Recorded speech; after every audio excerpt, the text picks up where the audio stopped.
All right, today we're going to do a little bit of e-scouting today from home. And if you're a turkey hunter, you know that scouting is a key to success.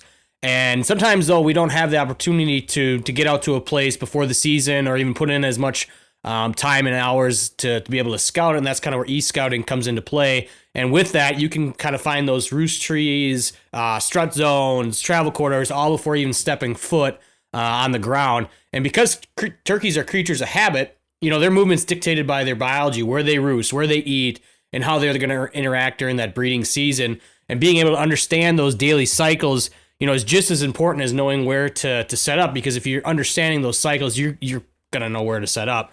And so today I'm going to break down how I kind of use OnX to pick that potential as the keyword. Keyword is always potential, perfect hunting spot. But we're going to get into it here. All right, so when I start scouting for turkeys, I always begin with, you know, satellite imagery and topo maps. And the goal here is to find things that turkeys need. You know, that's going to be roost trees, feeding areas, strut zones, water sources, and travel routes. And so each map layer here is going to tell me kind of a different part of the story. And satellite imagery is going to give me that bird's eye view of, you know, open fields, clear cuts, water sources. And then the topo map is going to give me that elevation changes where I can try and predict, you know, some travel routes or some, you know, higher up roosting areas. And I like to use the hybrid feature within OnX where you kind of get both at the same time. But, you know, sometimes honestly, like the topo lines get a little bit much if you're really in some like hilly, you know, like hill country, obviously. And then, you know, so kind of going back and forth, but I really like to use that hybrid view. And that's what we're going to get into here at the end of the video is kind of doing a quick e-scout of an area. But let's get into the, you know, those key features that I look for when e-scouting turkeys. All right, so first up, we're going to talk about roosting trees. And so turkeys prefer, obviously, to roost in tall, you know, mature trees where it's going to provide them from, you know, some safety from predators as well as maybe some cover from the elements. And they instinctively are going to choose those trees that have those large horizontal branches that, you know, give them a stable place to sleep at night. And, you know, in bottomland country, you're kind of looking at cottonwoods, big oaks, especially near water. You know, in hill country, you often find them in pine trees or large hardwoods along those ridge lines. And, you know, the key here is to look for maybe some isolated clustered of tall trees near open areas where they can fly down in the morning safely at sunrise. So, you know, dropping pins on these areas beforehand when you get out to a spot is kind of going to give you that starting point as far as, okay, this is kind of where I need to go look. And then when you actually get out there, some boots on the ground, you know, I like to check for those signs that, you know, whether it's those white droppings from poop, feathers, maybe some scratch marks right at the bottom, you know, right where they fly down for a little bit where they're starting to feed. But that's what I like to do first when I get into e-scouting is kind of look at those roost trees. All right, next up is strut zones. And toms are going to start to strut early and often, and that's kind of going to help them establish that pecking order and begin to attract those hens. And you know, they're going to do these in areas where they can be seen and heard. So that's, you know, open ridge lines, logging roads, pastures, obviously. And then power line cuts too is kind of a sleeper. You know, that's where they're cutting away vegetation and trees to run power lines through.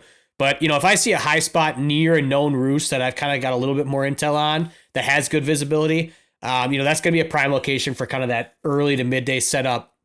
And so I'm going to kind of start looking for those strut zones where, you know, maybe it's near the roost tree or where I think a roost tree is going to be. So I got a little bit of intel before I get into a spot and set up.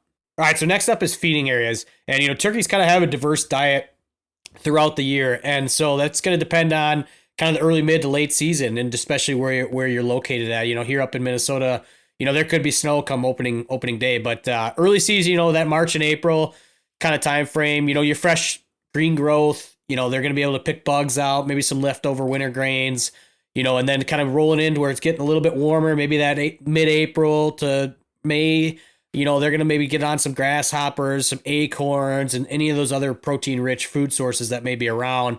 And then late season, you know, that's kind of, you know, do or die time for us where it's go time. We got to try and punch that tag.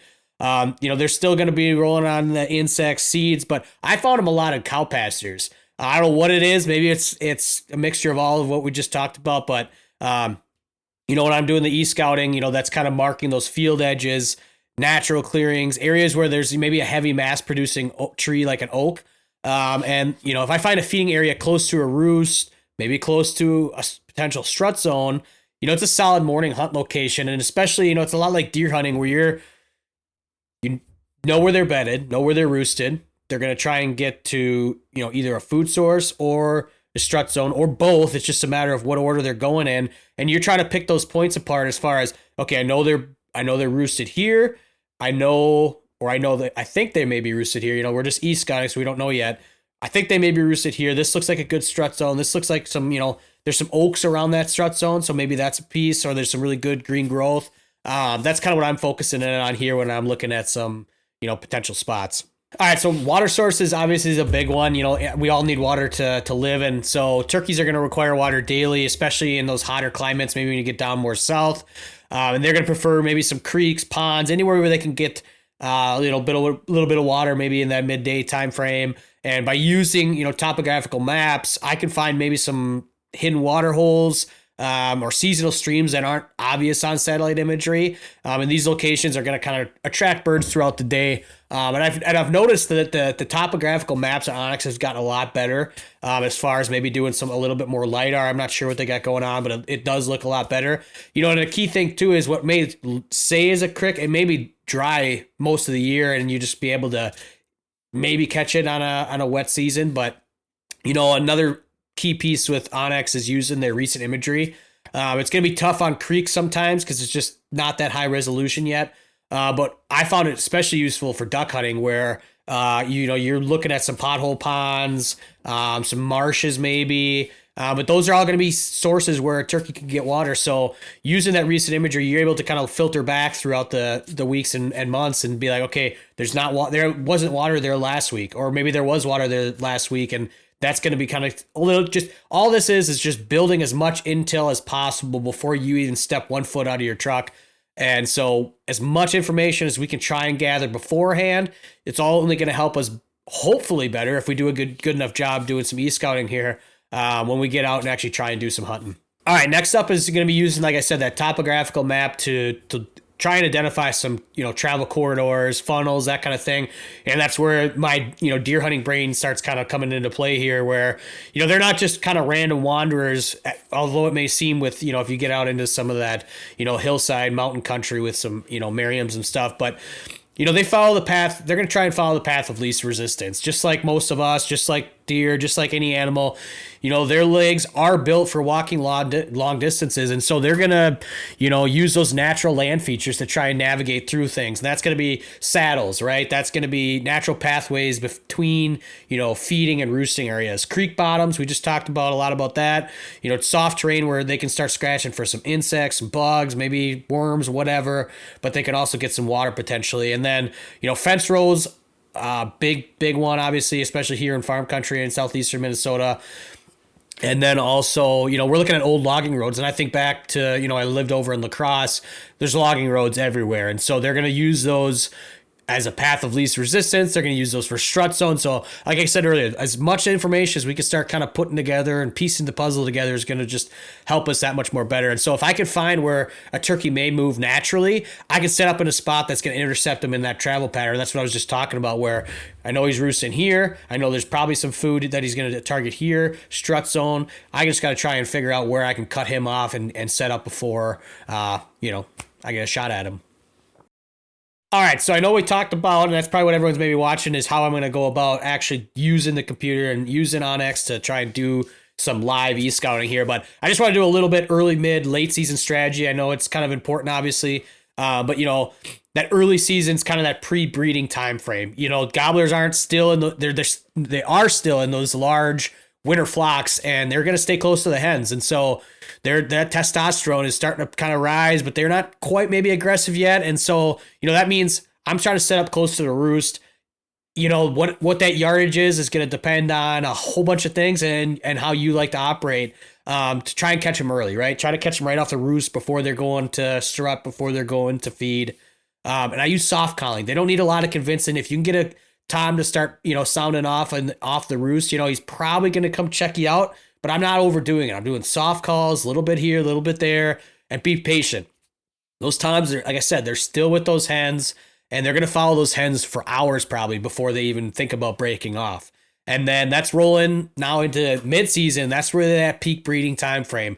And that's when calling is going to work best. That's calling often.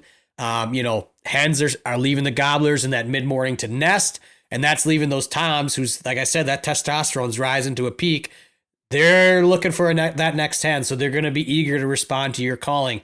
So that's when I really am focusing on those strut zones, utilizing a hen decoy, maybe even a pair of like a hen and a jake, just to really aggravate that tom if he comes in and sees like a young jake with a hen that's kind of bedded down. He's not going to say he's gonna, but a lot of times what I've seen is they're going to come in hot and hot and heavy, fast and furious, whatever you want to call that. And that's where I said you're using that aggressive calling to, try and assert that dominance over the local toms and really try and just get that blood pumping, that blood boiling for them. And then, so moving on from mid-season to late season, that's kind of that post-breeding time frame. Those late season turkeys, they've been pressured, obviously, probably a ton, depending on where you are. And the gobbling's going way down. You may get them to sound off every call in the morning. It's kind of tapering off maybe a little bit. Most of the hens are nesting up. So they're still looking for hens. So, you may get those lone, old, mature toms that are still in the search, for those few remaining receptive hens that maybe haven't been bred yet. And so I'm hunting food sources this time of the year. They're going to refuel after weeks and weeks. It's kind of like the rut for deer. They're just, all the way out trying to find. And then when it comes time, when it starts tapering off, they need to replenish that, that diet, that all those all that stuff. And so maybe utilizing some, low pressure areas, avoid those high pressure roosts. Like I said, we're trying to cut them off a little bit here on the way from the roost to maybe, like I said, that food source. And then patience is key. And we found that out a lot with Black Hills last year. Silent toms, they are hard to find, and they're going to be even harder to pinpoint as far as where they're going. And a lot of time there's a lot of luck involved here, but patience is key with anything with hunting. It's patience, and it's preparation. So a little bit of strategy talk here. I know there's 1,000 more things we could get into on each of the early, mid to late season. We're going to do a lot more videos coming out here, breaking down just early season, mid season, just late season, that kind of stuff, getting to some really more finite, I don't know if finute's maybe not even a word, but some more finite, that's the word probably, calling techniques, what we're using here. I got a box call and a glass call here, but, getting into those mouth call techniques and that kind of stuff. But now the moment that probably most people have been waiting for, we're going to do some live e-scouting here with OnX. We're going to get into 2 different types of terrain because that's what I'm hunting this year. So sorry if you're not hunting it, but might as well try and get some work done. But I'm going to get into some really hilly country and some farmland, flat country, because that's basically the 2 spots that I'm going to be in this year. So let's get into it. All right, so we're going to start with hill country here, and I have a spot pulled up that I'm going to be heading to this spring. And so what I kind of like to look at here is I got the OnX on satellite version. We're really going to look at all 3 here, but hybrid looks like this, and that's kind of a mixture of the topo and the satellite. And then actually the topo, like I was talking about earlier, actually has some newer LiDAR features where you can really key in on, like, if there's some heavy leaf cover, you can see some of these boulders, cliff faces down in here. You can maybe see some creek beds. So that's going to be key, kind of looking here and here. Boulders, like I said, cliff faces, that kind of thing. But we're going to focus on hybrid right now.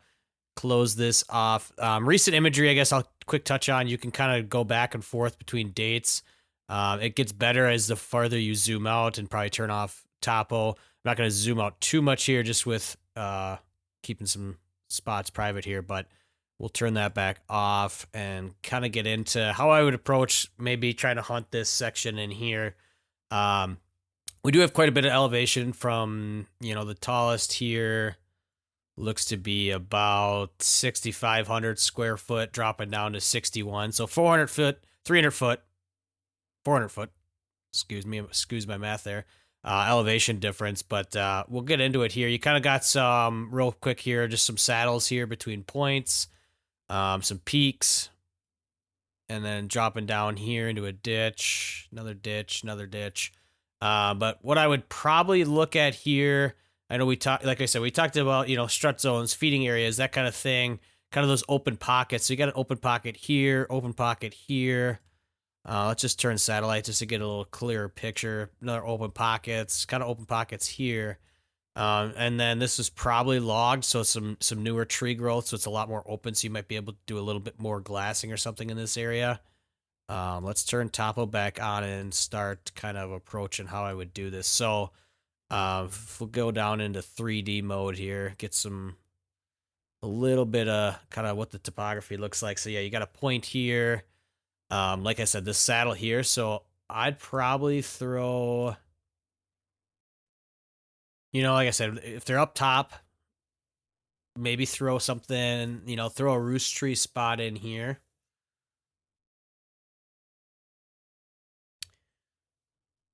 If they're up top, and then, if they're going to come down either way, it's just going to depend. But maybe in here is going to be kind of where they're looking to maybe do their thing and strut a little bit.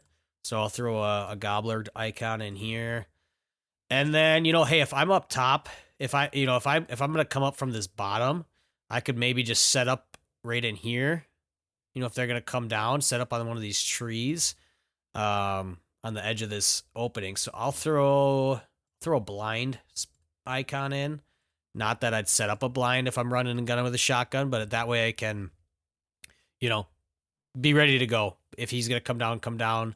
Another thing would be is if they're maybe roosted up in here. This looks like a good line of trees in here where they could potentially have roosted up top. We'll throw a roost tree maybe here.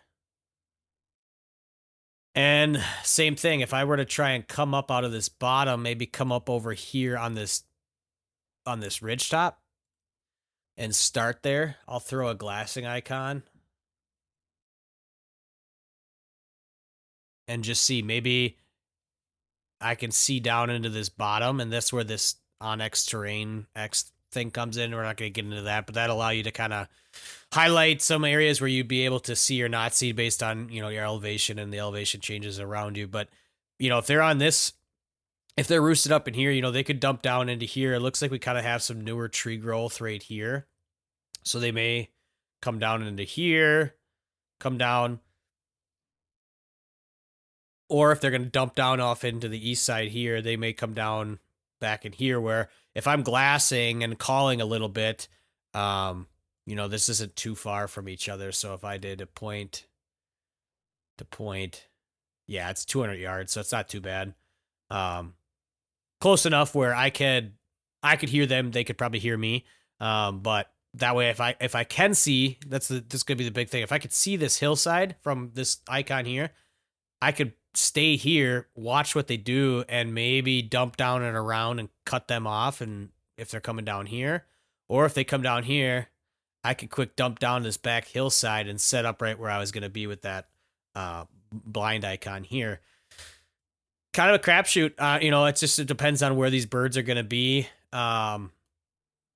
Let's get back into 2D mode here just to give us a little picture of what's going on. Let's just look at satellite.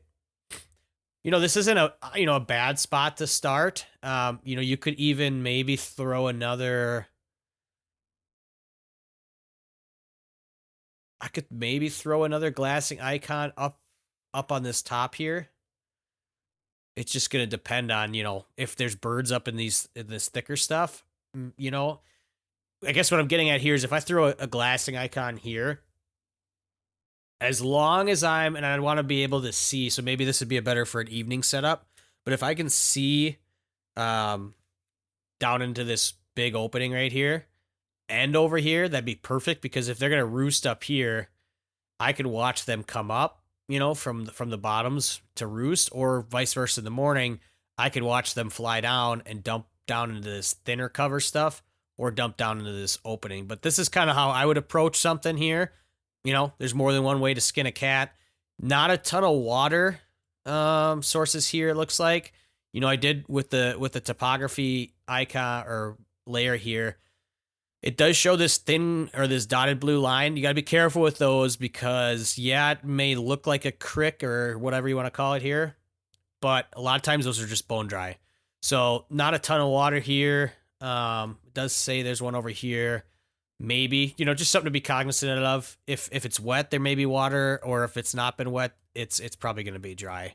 Um, Another thing to look at here, I know just looking at this area, it looks like a ton of pine trees. So if I I already got my oaks icon on. There's not going to be too many oaks in this area. I'll turn topography back on just to see it a little. But if I turn on coniferous, it's going to be all coniferous, and it's going to be majority pine, maybe some other juniper or something. But this area is going to be pretty much pine trees. So that's about all on that. I don't think I'm missing anything else. Land and access, that's not the one I want. I want roads. You know, it does show this road here. It's probably a 2-track road, or you know, a off-roading road. Maybe I could get a truck back there. But if anything else, it'd be a good spot to maybe, like I said, come up into this, you know, start down low in the morning and work my way up to in the, you know, in darkness, to try and get up in here where there could be roosted. You know, if they're down in this bottom, maybe I'd start at the road and throw out an owl call or something, and then if I don't hear anything, slowly work my way up here until I can maybe start hearing them sound off in the morning, and then kind of make a gameplay, whether it's they're roosted up in this top line here, depending on which way they go, north south, set up down here. If they're over here, loop back around. Like I said, this glassing spot would be perfect if I could see. And like I said, if they're going to bump down to this southeastern ditch here, or go west into this bigger opening, then I'd be kind of able to loop around either side and kind of cut them off, hopefully. But this is my approach to what I would kind of do in this area in hill country. We'll go move on over into farm country now. Now we're in farm country, and this is a piece of property here I've kind of had my eye on, so I'm going to probably try and get permission here this week and see if I can't score. But this is how I would kind of approach this spot. I kind of know of this spot. I've seen it, and I know that the farmer here, this is an abandoned kind of old farm site, but he does have cattle kind of right in this pasture area here, you can see. But this is kind of how I would approach it. You got the main road up here, and then so just gonna kind of focus in on the farm here. Going back to, I want to go to the tree layer again, because that's going to be kind of key, more so back home when there's a healthier mix of trees. I'm going to turn on this oaks layer, so you can kind of see here where it starts pinging these spots where, not that there's 100% going to be oaks exactly right here and here and etc., but there's a pretty good chance that there's going to be oaks within, you know, a short distance of these squares, we'll put it that way. So that's kind of important to look at. I know we talked about like where they're going to roost potentially is in those pine trees, but also in those bigger oaks for those sturdier branches. So we turn that back off. It doesn't look like there's any pine trees.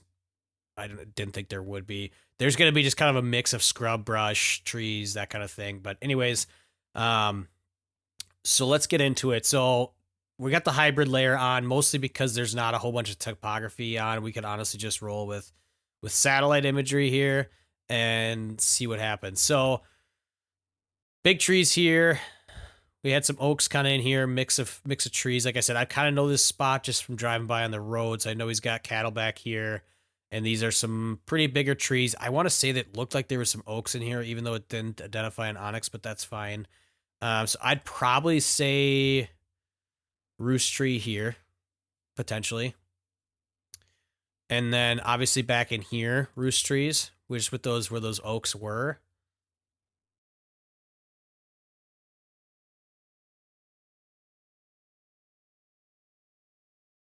So we got the potential for some roost trees. Now, how I would go about maybe scouting this would obviously be from the road.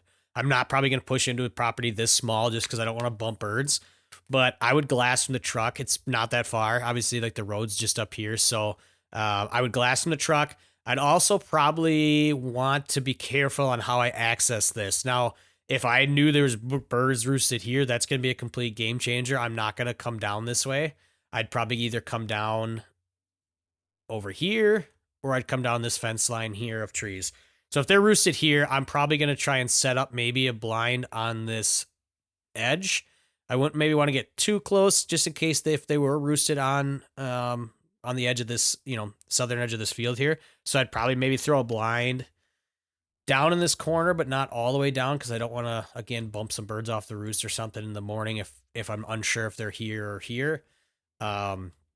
Literally could probably throw a blind anywhere along this edge here. And my success and I'm coming at this from bow hunting's perspective, so I'm not really running and gunning. If I was running and gunning, it'd be a complete different setup. I'd probably just do exactly that. But with a blind, I kind of got to be strategic. I'm not probably going to go trouncing through these woods in the middle of the, or in the early morning.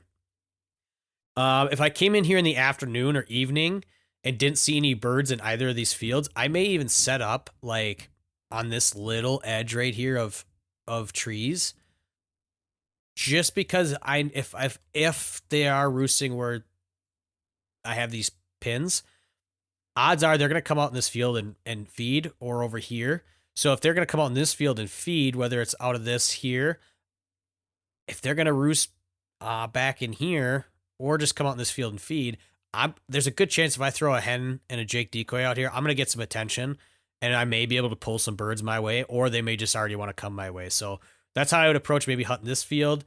This field's completely wide open too in the afternoon because I could throw a blind up in this corner.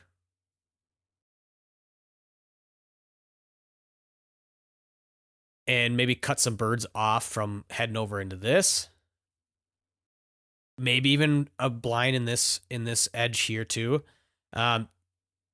If the birds are working over here to roost in the evening, or if they're roosted here in the morning, a blind somewhere.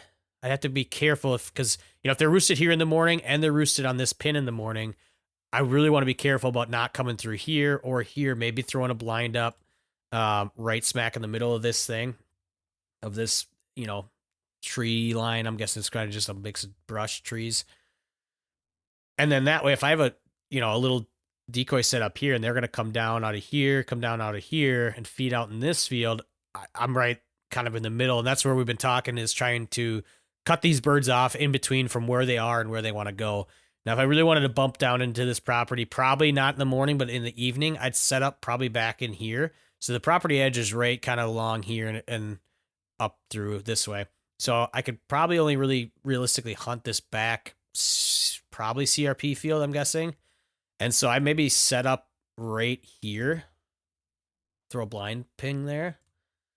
And that way, if these birds are coming back from wherever, I guess, if they're coming up and out to feed in this field and roost back here, I got a chance to play on them. Or if they're going to roost down, kind of in this stuff here, at least I'll get a chance of seeing them, and then I can adjust from there if I need to, or maybe get their attention enough where if they're coming out of this and working the field edges and coming around this bend, I could see them. But also,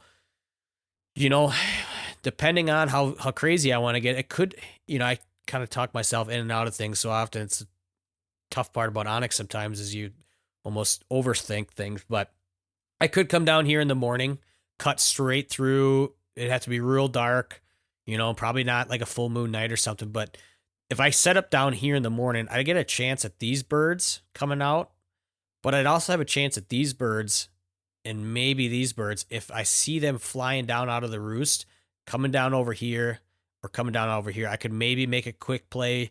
With a bow would be tough. With a gun all day long, that's what I would probably do with a gun is set up more towards the middle of the property where I could see anywhere on this, whether it's these birds roosted, these birds roosted, these birds roosted, or over in here, depending on where they go. If I'm running and gunning with a gun, I'd probably set up here. That way I can just move all over. Bow is a little different story. I like to hunt out of a blind with a bow. I know you can do it without, but kind of would be tough to run and gun and set up a blind and take it down without getting busted. But yeah, so this is kind of how I would set up doing some e-scouting. Let me know what you think. But little quick and easy way of doing it. And then it'll just come down to whether or not I'm right. And then if anything, really, e-scouting for me is a starting point. It's before I give it boots on the ground. It's where I can begin to sort of look. And if I have time, I can kind of get out to these spots where maybe I pinged roost spots and be like, okay, is there droppings here? Is there feathers here? If there is, pretty good chance that they're roosting in one of these places I've marked. All right, so we just looked at hill country and we just looked at some open flatland country. You know, scouting, whether it's on the computer, whether it's out boots on the ground in the woods, is all about preparation. And, you know, you're putting the work ahead of time, so when the season comes, you're ready. That's scouting, e-scouting, patterning your shotgun. It's shooting your bow if you're bow hunting. It's getting all your gi ready. It's practicing your calling techniques, watching YouTube videos, just building that knowledge base. And, you know, that's a lot. Reminds me a lot about kind of not only about hunting, obviously, but you know, also about our life and our faith too. And Proverbs 3, verse 5 and 6 says, trust in the Lord with all your heart and lean not on your own understanding. In all your ways submit to him, and he will make your path straight. So, you know, hunting teaches us patience. It teaches us discipline. It teaches us trust. And sometimes the results don't come instantly. I know it didn't for me last year. I had a big old bowl of tag soup. You know, I didn't shoot a turkey in Minnesota and I didn't shoot one in South Dakota, but I did way more turkey hunting than I ever did. And I learned so much more than, you know, if I would have maybe tagged out on day one or something. But, you know, if you stay the course, if you trust in the Lord, you know, those results are going to come. You just got to put in the work, put in the trust, all that stuff that we've been talking about today. And so, you know, hey, if you found this video helpful, I know I did. I know I found a couple more spots I'm probably going to check out this year. Be sure to hit that like, subscribe, and obviously drop a comment, man. Drop something on below. I want to know how you guys e-scout. I want to know where you guys are headed this year. Obviously, I don't want spots, but just kind of give us a little preview of your guys' season this year. And, you know, we'll see y'all in the next one.